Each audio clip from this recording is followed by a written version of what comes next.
నమస్తే రమగారు. నమస్తే జయ. రమగారు, కాశీ మజిలీ కథ.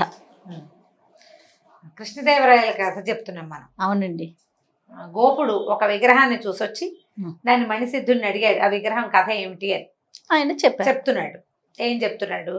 తిమ్మరసు కృష్ణదేవరాయలు ఇద్దరు కలిసి గోపాలపురపు రాజుగారి కూతురైన కళానిలయ అనే బిరుదున్న అమ్మాయి, ఒక అమ్మాయి, కళావతి అమ్మాయి పేరు. అమ్మాయి బిరుదా అది? కళానిలయ అమ్మాయికి సమస్తమైన కళలు వచ్చనమాట. మహాపాండిత్యం, పిచ్చి తెలివితేటలు కలిగింది. అమ్మాయికి మామూలు తెలివి కాదు, మామూలు ప్రజ్ఞ కాదు, గొప్ప గొప్ప పండితులు కూడా ఓడించి అవతల పారేసింది. అలాంటి అమ్మాయిని చేసుకోవాలని నేను ఉద్దేశపడ్డాడు. అమ్మాయిని డైరెక్ట్గా అడిగితే కృష్ణదేవరాయలకి మంచి పేరు లేదు కాబట్టి, అంటే పాపం ఆయనకి ఒక చిన్న లోపం అని అనడానికి వీలు లేదు, కానీ ఒక చిన్న సమస్య ఉంది ఆయన జన్మ విషయంలో.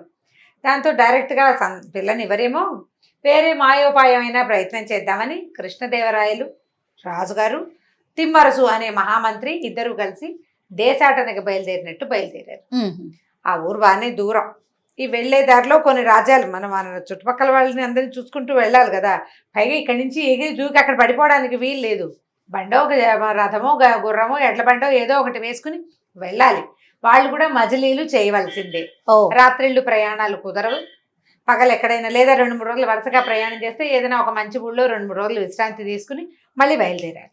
రాజుగారు సుకుమారుడు కదా, సరే ఇద్దరు బయలుదేరారు. ఈ బయలుదేరి వెళ్లే దారిలో మధ్యలో ఒక ఊళ్ళో ఆగారు. ఆగి ఏం చేశారంటే, వీళ్ళిద్దరు ఏం చేశారు, బ్రాహ్మణ వేషాలు ధరించారు. రాజుగారు తలపాగా గిల్పాగా పెట్టుకుని మంచి కోర మీసాలతో ఉంటాడు, మీసాల కిందకి దించేశారు, తలపాగా తీసేశారు.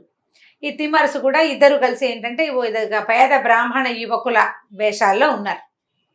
సాధారణ ఏముంది, ఓ పంచ కట్టుకుంటారు. అంతకంటే ఏముంటుంది, బాగా దిట్టంగా అడబొట్లు పెట్టుకుని కాస్త కుంకుమ బొట్టు పెట్టుకోవటం, ఆ తర్వాత ఓ ఉత్తరీయము, ఓ జోలే, చిన్న సంచితోటి వెళ్ళారు. అయితే వీళ్ళిద్దరు ఏం చేశారు, మధ్యలో ఒక ఊళ్ళో ఆగారు. అయితే ఈ ఆగిన ఆయన ఒక మంచి బ్రాహ్మణ కుటుంబం వాళ్ళు. ఏంటంటే ఈ అతిథి అభ్యాగతుల్ని కొంచెం సేవించే రకం వాళ్ళు. ఒక ఇంట్లో ఆశ్రయం దొరికింది. 2-3 రోజులు ఇక్కడ ఆగి అప్పుడు ఫర్దర్గా ప్రయాణం చేయాలి. వీళ్ళు మంది మార్బలాన్ని తెచ్చుకోలే, ఎవరు రాలా వీళ్ళతోటి, వాళ్ళిద్దరే వచ్చారు. కొంత ఏదో సొమ్ము తెచ్చుకుని ఉంటుంటారు, అదేమీ ప్రకటితంగా కనపట్టలేదు. ఈ ఊళ్ళో ఆగి 2-3 రోజులు విశ్రాంతి తీసుకుని ఓ బండో ఓ వాహనమో ఏదైనా సమకూర్చుకుని మళ్ళీ వెళ్ళాలన్నమాట పై ఊరికి. ఈ వెళ్ళిన ఎవరింట్లో అయితే ఉన్నారో వాళ్ళు ఏమన్నారు, ఆయన ఎక్కడికో దీనికి వెళ్ళాడు, రాజస్థానానికి వెళ్ళాడు, వారు వచ్చే లోపల మీరు భోజనం కానివ్వండి అంటే, అదేమిటి ఇంటి యజమాని రాకుండా మేము ఎట్లా తింటామమ్మా, రానివ్వండి ఆయన గారు వచ్చాకే భోజనం చేద్దామన్నారు. ఈ లోపల ఏదో పళ్ళో ఫలాలో వీళ్ళకి పెట్టారు, అవి 2 నోట్లో వేసుకుని వీళ్ళిద్దరూ ఒక అరుగు మీద కూర్చొని కబుర్లు చెప్పుకుంటున్నారు. యజమాని గారు వచ్చాడు. అపరాహ్నం అయిపోయింది, మధ్యాహ్నపు వేళ అయిపోయింది. ఆయన వచ్చిన ఆయన దిగాలుగా తలకాయ దించుకుని లోపలికి వెళ్ళాడు, కాళ్ళు చేతులు కడుక్కున్నాడు, కానీ ఆయన భోజనాలకి రాలా. ఓ మూల ఒక పక్కన కూర్చుండిపోయాడు దీనంగా, కళ్ళ నీళ్ళు పెట్టుకుంటూ. భార్య దగ్గరికి వెళ్ళింది, ఏమంటే అతిథులు భోజనం చేయలేదు, మరి భోజనం చేస్తారంటే, మా స్నేహితుడి బాధను తలుచుకుని భయంగా ఉంది, దుఃఖం వస్తుంది, అన్నం నోట్లోకి పోదు, వాళ్ళకి వడ్డిచ్చేసేయి, నాకు తినబుద్ధి లేదన్నాడు. ఆవిడ మళ్ళీ వెళ్ళింది వీళ్ళ దగ్గరికి. ఈ బ్రాహ్మణులు ఇద్దరు ఉన్నారు కదా వేషంలో ఉన్న వాళ్ళిద్దరు, అయ్యా మా యజమానుడికి అంత మనసు బాగుండలేదు, చింతాక్రాంతుడుగా ఉన్నాడు, మీరు భోజనాలు కానివ్వండి అనేసరికి ఆయన తిమ్మరసు అన్నాడు, రాజుగారు మీరు కూర్చోండి, నేను వెళ్ళి కనుక్కొస్తానని ఆయన దగ్గరికి వెళ్ళాడు. యజమాని భుజించకుండా భుజించే పద్ధతి కలిగిన వాళ్ళం కాదు, ఏదో మాకు తెలిసిన సహాయం చేస్తాం, ఏమిటి మీకు వచ్చిన సమస్య ఏమిటో చెప్పండి అంటే, ఆయన ఏం చెప్పాడంటే, ఏం చెప్పాలండి, నా స్నేహితుడికి సాయంత్రం ఉరిదీస్తారో, రేపు సాయంత్రం ఉరిదీస్తారో దేశ బహిష్కరణ విధిస్తారో తెలీదు అన్నాడు. అనేసరికల్లా ఏం జరిగింది ఆయన విషయంలో, ఏం జరిగిందంటే, నా స్నేహితుడు మంత్రి, ఆ ఇంటి యజమాని తాలూకు స్నేహితుడు. ఈ మంత్రులు చాలా మంది ఉంటారు కదా, ఒక చిన్న మంత్రి. ఈ ఊరి రాజుగారికి బోల్డ్ అని విచిత్రమైన ప్రశ్నలు ఉంటాయి. ఆయన ఆలోచించుకుని ఓ ప్రశ్న వేస్తాడు, ఓ మంత్రిని అడుగుతాడు. ఆ ప్రశ్నకి సమాధానం కనుక ఇవ్వకపోతే అయితే శిరచ్ఛేదము, లేకపోతే దేశ బహిష్కరణ. నువ్వు అది కూడా సమాధానం చెప్పకపోతే నువ్వెందుకు అంటాడు. ఇప్పుడు రాజుగారు 3 ప్రశ్నలు అడిగాడు. ఆ 3టికి సమాధానం ఎవరికీ తెలియదు, మంత్రిమండలిలో ఎవరికీ తెలీదు. ఈ మంత్రి కొంచెం అమాయకుడు, ఏదో తన రాజ్యాంగం తను చేయవలసిన పనే అతనికి వచ్చు, కానీ ఈ యక్ష ప్రశ్నలకి సమాధానాలు రావు. రేపు అతన్ని ఏం చేస్తారో, కుటుంబంతో సహా చిన్న చిన్న పిల్లలు ఉన్నారని చాలా దిగులుగా ఉందంటే, మీకెందుకు ఇలాంటి ప్రశ్నలకి సమాధానం ఎవరైనా చెప్పగలిగే వాళ్ళు ఉన్నారా మీ ఊళ్ళో అన్నాడు ఈయన. అంటే మా ఊళ్ళో ఎవరు చెప్తారండి, శ్రీకృష్ణదేవరాయల ఆస్థానంలో అయితే తిమ్మరుసు అని ఒక మంత్రి ఉన్నట్ట, ఆయన చాలా గొప్పవాడు, ఆయన అయితే బాగా చెప్తాడు, ఆయన ఎక్కడి నుంచి తెస్తాము ఇప్పుడు అన్నాడు. అనేసరికల్లా మీ సమస్యకి సమాధానం నేను చెప్తానులేండి, భోజనం చేద్దాం రండి అని ఆయన కొంచెం బతిమలాడి భోజనానికి తెచ్చారు. మళ్ళీ భోజనాల దగ్గర ఈ డిస్కషన్ వచ్చింది. రాయల వారు కన్సైగ చేశాడు అనమాట. ఏమిటి, ఒక రాజు మంత్రిని ఓ ప్రశ్న అడగటం ఏంటి, అది చెప్పకపోతే వాడికి తిరచ్ఛేదము, దేశ బహిష్కరణ, అవేం శిక్షలు? అసలు సమాధానం తెలియని ప్రశ్నలకి సమాధానాలు కావాలని అడగటం ఏమిటి?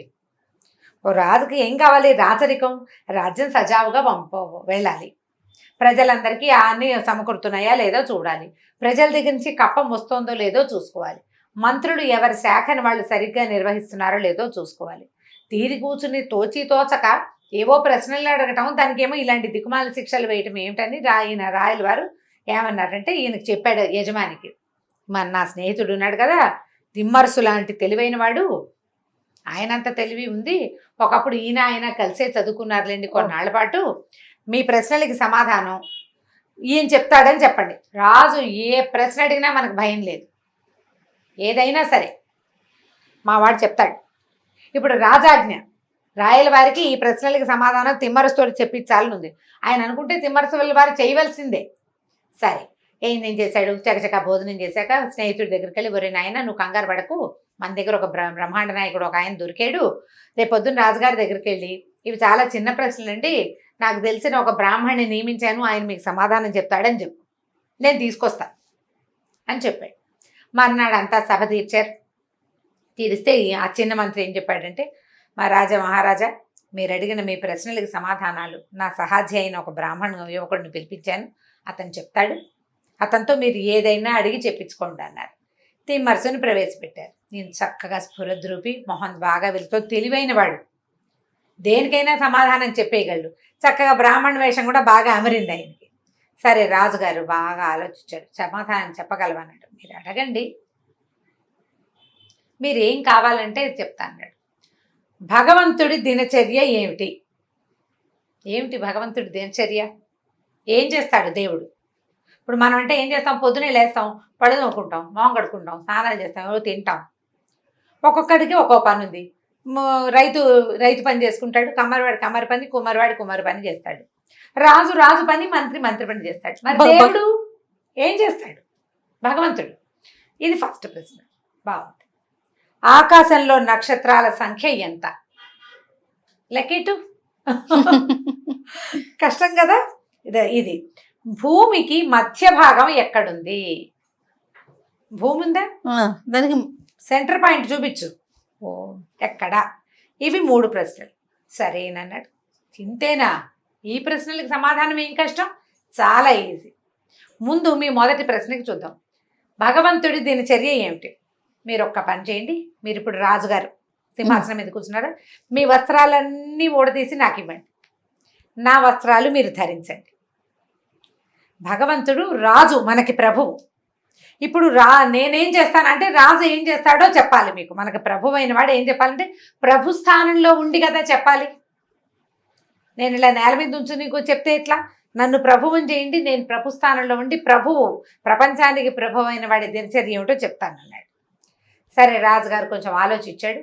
ఏదో అంటే మన సభికులందరూ ఉద్విగ్నంగా చూస్తారు, చుట్టుపక్కల ఉన్న వాళ్ళు రాజుగారికి పెట్టాడు రేపు ఇడి అని అర్థమవుతోంది కదా.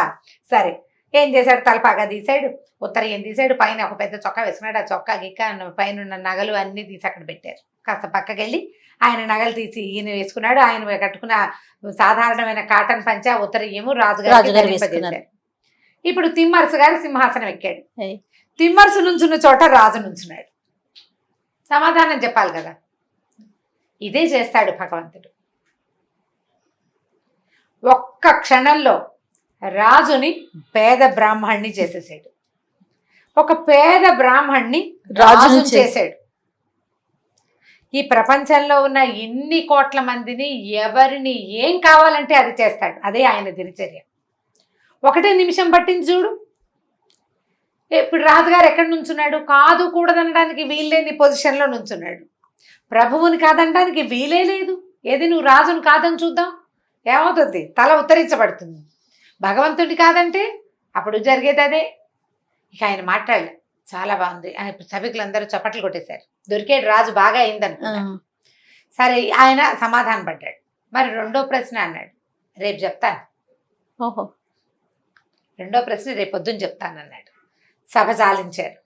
అందరు అనుకున్నారు వీడెవడో చాలా తెలివైన వాడు, మామూలు వాడు కాదు.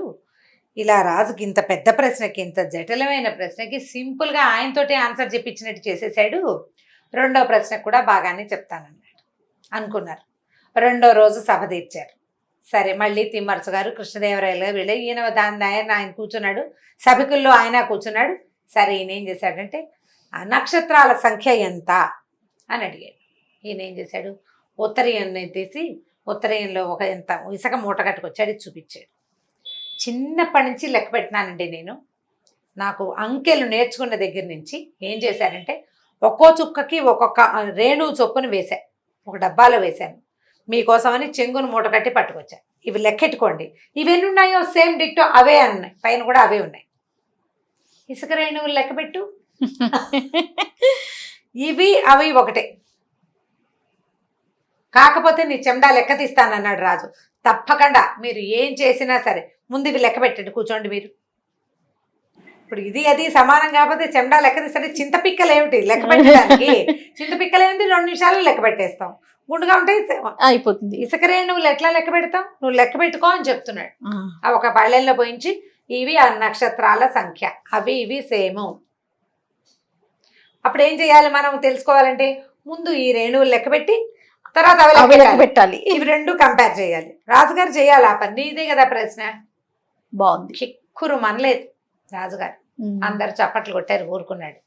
సరే మూడో ప్రశ్న, ఇక్కడ దొరుకుతాడేమో అని చూస్తున్నారు. భూమికి మధ్య భాగం. భూమికి మధ్య భాగం చాలా కష్టం అండి చూపించడము. 1 రోజు 2 రోజులు పడుతుంది దానికి సమయం. కాబట్టి నేను ఇలా భూమికి మధ్య భాగం, నా దగ్గర ఒక బ్రహ్మాండమైన మంత్రం ఉంది. ఆ మంత్రశక్తితోటి నేను ఆ భూమిని ఎక్కడందో మధ్య భాగం అక్కడ గుర్తు పెడతాను. గుర్తు పెడతా, అక్కడ గుర్తు పెట్టొచ్చి మిమ్మల్ని తీసుకెళ్తాను. గుర్తుపెట్టి రావాలి కదా, అంత దూరము నేను వెళ్ళాలా? సరే అని అన్నాడు. 2-3 రోజులు సమయం తీసుకున్నారు. 3వ రోజు సాయంత్రమో 4వ రోజు పొద్దున వచ్చాడు తిమ్మరసు గారు బ్రాహ్మణ వేషంలో. రాజుగారిని తీసుకొని బయలుదేరాడు. ఇక నడిచారు నడిచారు నడిచారు నడిచారు నడిచారు. ఆ ఊరు దాటేశారు, ఏదో అడవి దాటేశారు, ఇంకోటి ఏదో దాటేశారు. ఏమిటి ఎప్పటికీ రాదు, కాళ్ళు పీకేసి. అదేంటండి ఇంత పెద్ద భూమి, దాని మధ్య భాగం నేను నిన్న మొన్న నడిచి నేను గుర్తుపెట్టాను, మీరు అది చూడాలని కదా మీ ఉద్దేశం. దానికోసం ఏం చేశారు మీరు? ఒక ప్రచండమైన శిక్షను కూడా పెట్టారు మీ మంత్రికి. మీకు అంత తెలుసుకోవాలని ఉంది. అంత తెలుసుకోవాలని ఉన్నప్పుడు ప్రయత్నం చేయొద్దు మరి. నేను నిన్న మొన్న నడిచి గుర్తుపెట్టొచ్చా, మరి మీరు ఇవాళకే గోల పెడితే ఎట్లాగా? మధ్యాహ్నం అయ్యేసరికి ఎండ చండ్ర నిప్పులు తిరిగేస్తోంది. ఎండ ఈయనకి దాహం వేసేస్తోంది, ఆకలి వేసేస్తోంది, కాళ్ళు పీకేస్తున్నాయి, నడవలేడు, అడుగుపడదు. వెళ్ళందే కుదరదు, కనిపించదు కదా, కనిపించదుగా, వెళ్ళాలిగా. ఇంకా నడిచాడు నడిచాడు, సాయంకాలం దాకా నడిపించాడు. ఇక నా వల్ల కాదనేసాడు ఆయన. భూమధ్య భాగాన్ని నేను తెలుసుకోను, నా వల్ల కాదు. నా వల్ల కాదంటే ఈ తిమ్మరసు భయపెట్టడం మొదలుపెట్టాడు. వల్ల కాదంటే ఎలాగండి, మంత్రం తోటి కదా నేను అక్కడ గుర్తుపెట్టొచ్చాను. మంత్రాధిష్టాన దేవత నెత్తి అణిచేస్తుంది మీది, మీ వల్ల కదా. ఇప్పుడు బ్రాహ్మణదేముంది, బ్రాహ్మడి బోళ్ళంత క్రియ చేశాడు, అంతా రాజు వల్లే.